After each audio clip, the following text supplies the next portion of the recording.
విద్యుత్ కొనుగోలుపై మాజీ సీఎం కేసీఆర్ దాఖలు చేసిన పిటిషన్ పై విచారణ జరిగింది. ఈ సందర్భంగా సుప్రీంకోర్టు చీఫ్ జస్టిస్ చంద్రచూడ్ కీలక వ్యాఖ్యలు చేశారు. విద్యుత్ కమిషన్ చైర్మన్ ప్రెస్ మీట్ పెట్టడాన్ని సీజేఐ అభ్యంతరం వ్యక్తం చేశారు. కమిషన్ చైర్మన్ తన అభిప్రాయాలు ఎలా వ్యక్తం చేస్తారంటూ సీజేఐ ప్రశ్నించారు.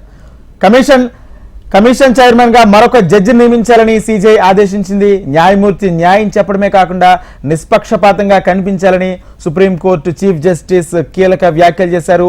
ఎంక్వైరీ జడ్జిని మార్చాలంటూ సుప్రీంకోర్టు కీలక ఆదేశాలు జారీ చేసింది. మధ్యాహ్నం 2 గంటల తర్వాత లంచ్ బ్రేక్ తర్వాత ఎవరిని నియమిస్తున్నారో తెలిపాలంటూ కూడా చీఫ్ జస్టిస్ తెలిపారు. విచారణ కమిషన్ అంటే చీఫ్ జస్టిస్ వ్యాఖ్యలను బట్టి చూస్తూ విచారణ కమిషన్ కొనసాగింపు ఉంటుందనే అర్థమవుతుంది. అయితే ఒక పక్క బీఆర్ఎస్ కానీ సీఎం కేసీఆర్ కానీ విచారణ కమిషన్ ని రద్దు చేయాలంటూ సుప్రీంకోర్టును ఆశ్రయించిన నేపథ్యంలోనే జడ్జిను మార్చాలి, కమిషన్ చైర్మన్ ను మార్చాలని సీజేఐ కీలక వ్యాఖ్యలు చేశారు.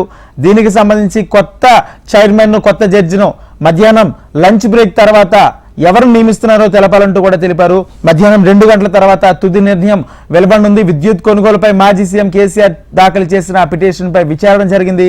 ఈ సందర్భంగా సుప్రీంకోర్టు చీఫ్ జస్టిస్ చంద్రచూడ్ కీలక వ్యాఖ్యలు చేశారు. విద్యుత్ కమిషన్ చైర్మన్ ప్రెస్ మీట్ పెట్టడాన్ని సీజేఐ అభ్యంతరం వ్యక్తం చేశారు. కమిషన్ చైర్మన్ తన అభిప్రాయాలు ఎలా వ్యక్తం చేస్తారంటూ సీజేఐ ప్రశ్నించారు. పవర్ కమిషన్ కు మరొక జడ్జిని నియమించాలని సీజేఐ ఆదేశించారు. న్యాయమూర్తి న్యాయం చెప్పడమే కాకుండా నిష్పక్షపాతంగా కనిపించాలని సుప్రీంకోర్టు చీఫ్ జస్టిస్ చంద్రచూడ్ అన్నారు.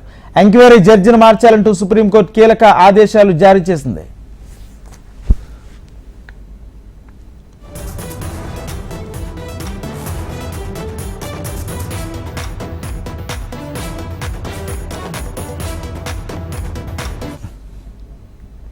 విద్యుత్ కొనుగోలుపై మాజీ సీఎం కేసీఆర్ దాఖలు చేసిన పిటిషన్ పై విచారణ జరిగింది. ఈ సందర్భంగా సుప్రీంకోర్టు చీఫ్ జస్టిస్ చంద్రచూడ్ కీలక వ్యాఖ్యలు చేశారు. విద్యుత్ కమిషన్ చైర్మన్ ప్రెస్ మీట్ పెట్టడాన్ని సీజేఐ అభ్యంతరం వ్యక్తం చేశారు. కమిషన్ చైర్మన్ తన అభిప్రాయాలు ఎలా వ్యక్తం చేస్తారంటూ సీజేఐ ప్రశ్నించారు. ఇదే అంశానికి సంబంధించి పూర్తి సమాచారం మా ప్రతినిధి ప్రవీణ్ అందిస్తారు. Praveen,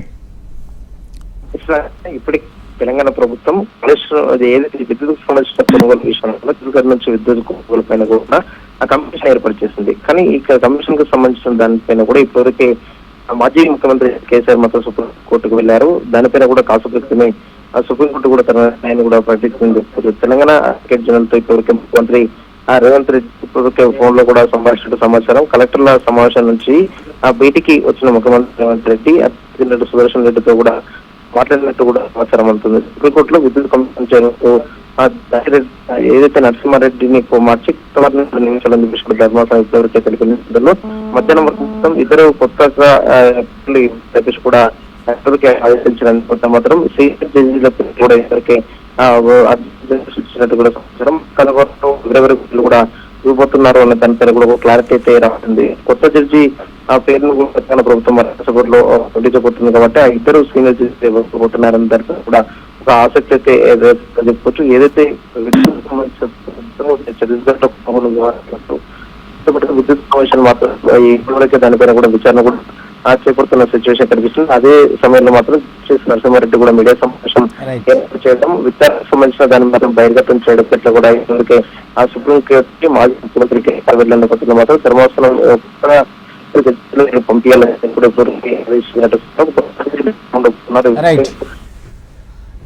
thank you Praveen.